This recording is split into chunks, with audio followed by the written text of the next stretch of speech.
토트넘이 에릭 다이어와 재계약을 맺을 예정이라는 보도가 팬들의 분노를 증폭시키고 있습니다.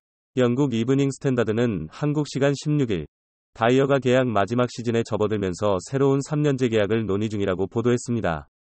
많은 축구 팬들은 이에 대해 반발하며 레비가 미쳤다는 반응을 보이고 있습니다.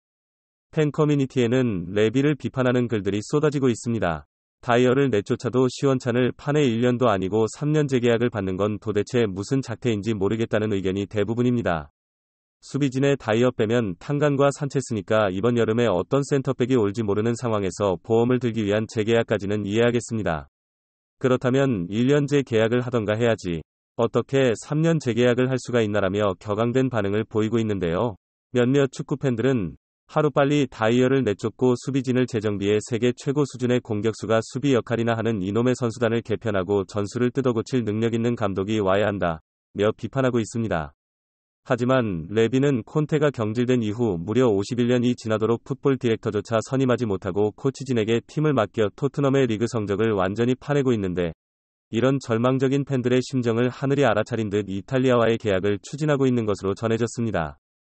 영국 현지 매체에서는 전략적으로 탁월하며 매우 유능한 감독이 토트넘 보드진과 접촉해 이번 시즌 이후 토트넘에 합류할 수 있는지 협의하고 있다는 속보가 보도되면서 팬들의 이목이 집중되고 있습니다. 특히 이 감독은 투톱을 쓰는 매우 공격적인 전술을 구사하는 것으로 알려져 있는데요. 손흥민과 케인을 투톱으로 올려쓰게 된다면 다음 시즌 손흥민의 포텐이 또 한 번 제대로 터질 가능성이 있다는 점에서 팬들의 큰 관심을 받고 있습니다. 토트넘은 지난 13일 영국 버밍엄 빌라파크에서 열린 2022-2023 프리미어리그 36라운드에서 아스톤 빌라와의 1대1로 패했습니다. 그 패배의 여파로 리그 7위로 전락한 토트넘은 승점 11곱점으로 8위 아스톤 빌라에도 밀려날 처지인데요.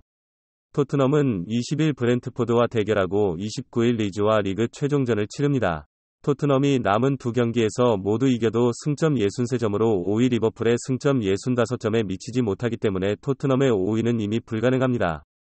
토트넘의 유로파리그 진출 역시 현실적으로 거의 불가능하다는 것이 현지 다수 매체들의 전망입니다. 6위 브라이튼은 승점 58점이지만 토트넘보다 두 경기를 덜 치렀는데요. 브라이튼은 19일 뉴캐슬, 21일 사우스햄튼, 25일 맨체스터 시티, 29일 아스톤 빌라와 경기를 치릅니다. 브라이튼이 여기서 승점 6점을 따면 자동으로 6위를 확보하게 되고 토트넘의 유로파리그 진출은 가능성이 물 건너갑니다. 토트넘이 리그 7위에 주어지는 유로파 컨퍼런스 리그 진출권이라도 사수하려면 반드시 남은 두 경기서 승리가 필요한데요. 토트넘이 유로파리그 진출도 어려워지면서 올여름 해리 케인이 떠날 가능성이 더 높아졌다는 이야기도 나오고 있습니다.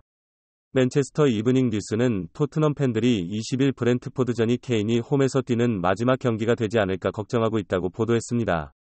케인의 이적이 가시화되고 있다는 것이 인정되었습니다. 매체는 이어 토트넘의 추락은 손흥민을 제대로 활용하지 못한 전술과 수준 이하의 수비진을 교체하지 못한 콘테의 영향이 컸다고 말하면서 토트넘이 다시 도약하기 위해서는 손흥민을 지난 시즌처럼 잘 활용할 공격적인 축구를 이길 줄 아는 감독을 데려와야 한다고 말했습니다.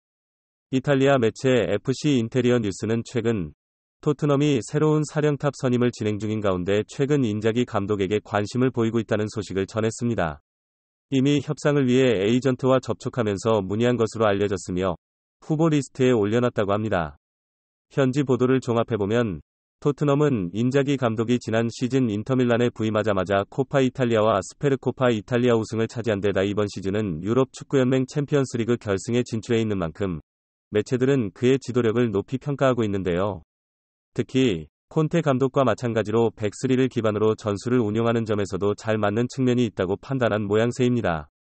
다만 콘테는 343을 운영하고 인자기는 351을 운영하면서 현대 축구에서는 거의 사용되지 않는 투톱을 운영한다는 점이 다른데요.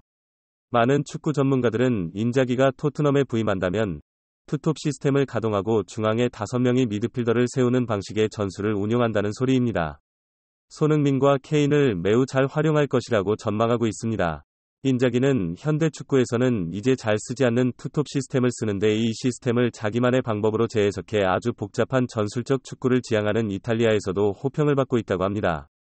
인자기는 라치오에서 감독을 할 당시 임모빌레의 포텐을 터뜨리면서 그를 리그 36골을 기록하도록 만드는 지도력을 발휘했다고 매우 공격적인 축구를 구사하는 감독이라고 합니다.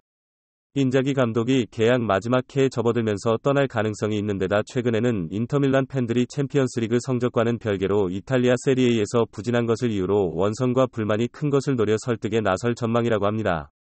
이 매체는 덧붙여 토트넘은 현재 케인과 손흥민이라는 세계 최고의 공격수를 보유하고 있지만 리그에서 믿을 수 없는 순위를 기록하고 있다.